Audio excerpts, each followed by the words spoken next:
Good morning class 10th। As आप सब लोग जानते हैं हम अपना chapter development lesson number 1 from economics कर रहे हैं। अभी तक हमने इस चैप्टर में डेवलपमेंट के फीचर्स, कंट्रीज की development, world development report, human development report और HDI के बारे में पढ़ा है। Today we are basically turning to our next topic, that is sustainable economic development. Although आप इस टर्म को अपने ज्योग्राफी में भी इंक्लूड कर चुके हो, लेकिन ये इकोनॉमिक टर्म्स में बहुत इम्पॉर्टेंट है। इकोनॉमिक टर्म्स में इसलिए इम्पॉर्टेंट है क्योंकि हमारे लिए एक ये लाइन आती है, आपकी बुक्स में बॉक्स में लिखी हुई होगी कि हमने जो भी दुनिया से लिया है, what we have inherited in the world, it is not from forefathers। हमारे पूर्वजों ने हमें नहीं दिया हुआ, we have borrowed it from our children. ये आगे की जनरेशन से हमने बोरो किया हुआ है। बेटा, इसका मतलब ये है धरती के ऊपर बहुत सारे रिसोर्सेज अवेलेबल हैं, कोई डाउट नहीं है, लेकिन वो लिमिटेड है। हर 100 साल के बाद पैंडेमिक सिचुएशन आती है क्योंकि हम इतना ज्यादा धरती को खराब कर देते हैं कि हमें उसे रीन्यू करने की कोशिश करनी पड़ती है। रिसोर्सेज हैं हमारी धरती पर जो हमने सभी जनरेशन्स के लिए रखे हुए हैं, लेकिन हम आज ही उन्हें रेकलेसली यूज कर रहे हैं। Although they are limited, they are exploited, over exploited, and that's why they are getting exhausted, खत्म होते जा रहे हैं। We have in such a situation to think about a solution. I don't know how many of you remember or not, because इस बात को time हो गया। 4-5 years back एक एड आती थी बहुत सुंदर। उस एड में एक छोटा सा बच्चा अपने पापा के साथ स्कूल जा रहा होता था और वो रास्ते में ही एकदम से बोलता था, पापा उसके ड्राइव कर रहे हैं, वो साथ वाली सीट पर बैठा है, वो रास्ते में ही एकदम से बोलता था, पापा साइकिल रिपेयर शॉप। उसके पापा कहते हैं, क्या साइकिल रिपेयर शॉप? कहता, हाँ, मैं बड़े होकर साइकिल रिपेयर शॉप खोलूंगा, क्योंकि जब तक मैं बड़ा होऊंगा तब तक पेट्रोल तो सारा खत्म हो जाएगा। नाउ दैट अंडरलाइंस हमारे आने वाली जनरेशन, तुम लोग जो जनरेशन हो, तुम्हें हम इसलिए नहीं पढ़ा रहे हैं कि तुम हमारा करोगे, बेसिकली हम तुम्हें पढ़ा रहे हैं क्योंकि तुम हमारे रिसोर्सेज को संभाल के रखोगे और आगे जनरेशन्स चलेंगी।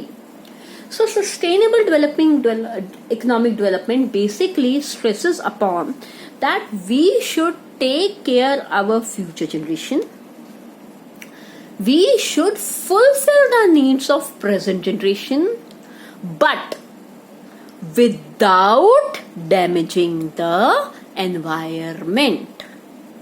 तीनों चीजें इंपॉर्टेंट हैं।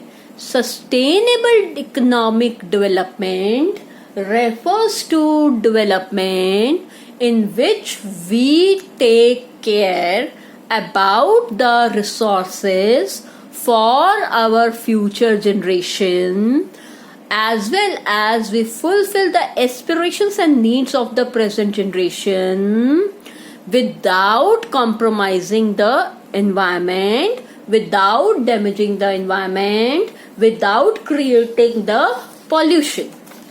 जब हम सस्टेनेबल डेवलपमेंट की बात करते हैं तो उसी सेम पेज पर आपके बुक में एक एग्जाम्पल जो है वो ग्राउंड वाटर से दिया हुआ है। वो ग्राउंड वाटर आपको कहीं ना कहीं ये बताता है कि पिछले कुछ सालों से हम ये ऑब्जर्व कर रहे हैं कि जो हमारा वाटर लेवल टेबल है ग्राउंड का, वो बहुत तेजी के साथ कम होता जा रहा है। For the last 20 years it has gone 4 meters down. इतना नीचे वो जा चुका है, पानी है नहीं।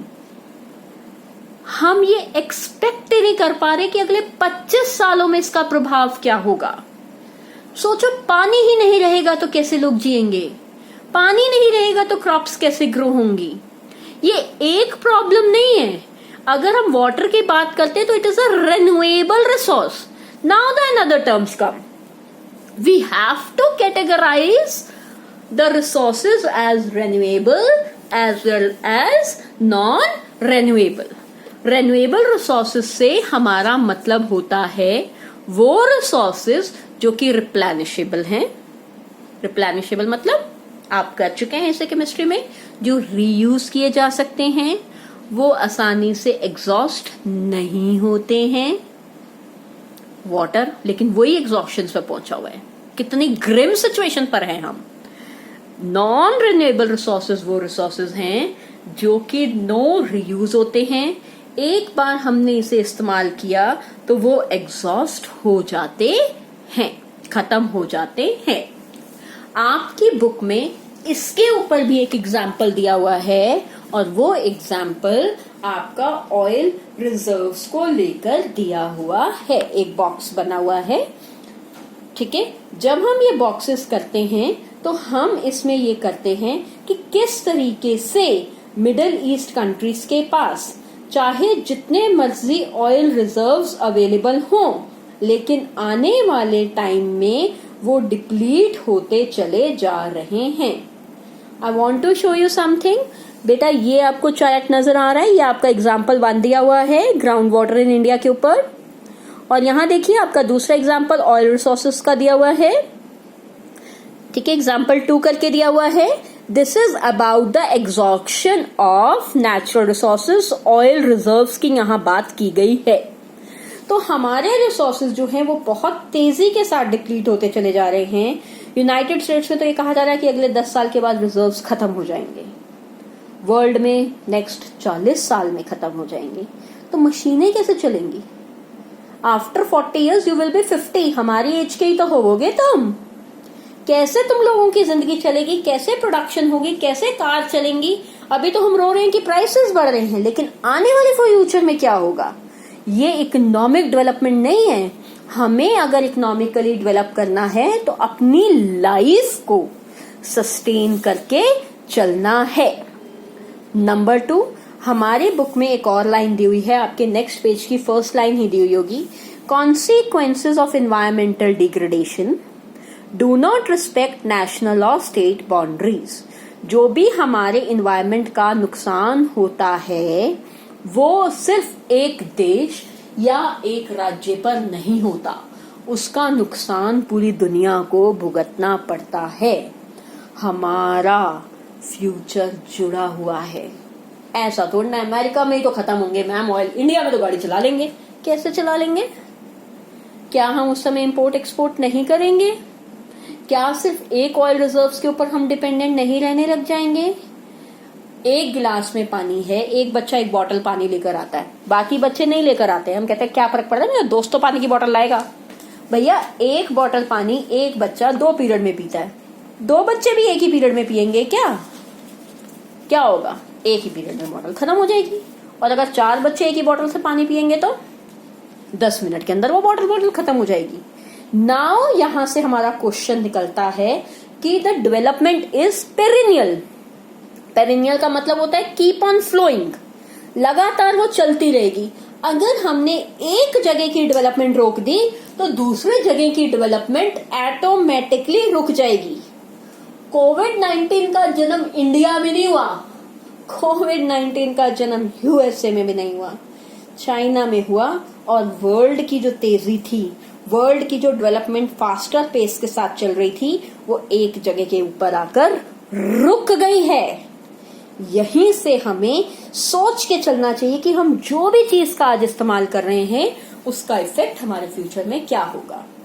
तो डेवलपमेंट टॉपिक हर चीज को इंक्लूड करता है बेटा. सस्टेनेबल इकोनॉमिक डेवलपमेंट एक इंपॉर्टेंट कंसेप्ट है. आप डेफिनेशन चाहें तो इकोनॉमिक्स वाली लर्न करें या ज्योग्राफी वाली करें. 2-3 और क्वेश्चंस हैं, वो आपको नोट्स में और स्टडी मटेरियल में मिल जाते हैं. जनरल क्वेश्चंस हैं, आप उसको वैल्यू बेस्ड में भी काउंट कर सकते हो. हमारी इकोनॉमिक्स का सिलेबस अब कंप्लीट होता है. Thank you class.